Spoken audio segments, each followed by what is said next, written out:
你手機入面嗰啲短片，係咪令你停唔到手？每次睇完，係咪都覺得時間唔知去咗邊？小心，你可能已經跌入咗一個精心設計嘅陷阱。呢個陷阱嘅核心，就係你大腦入面一種叫做多巴胺嘅化學物質。多巴胺係獎勵系統嘅關鍵，佢會令你感到愉悅有動力。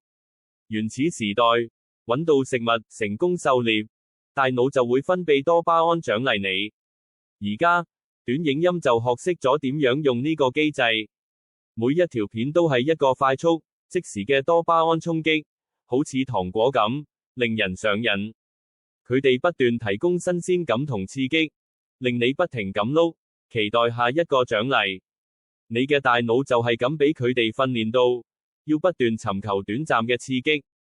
長此下去，專注力會下降，對長篇內容興趣缺缺，甚至影響情緒。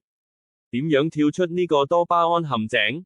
第一步係意識到問題嘅存在，為自己嘅手機使用習慣設限，揾返真實世界嘅成就感同滿足。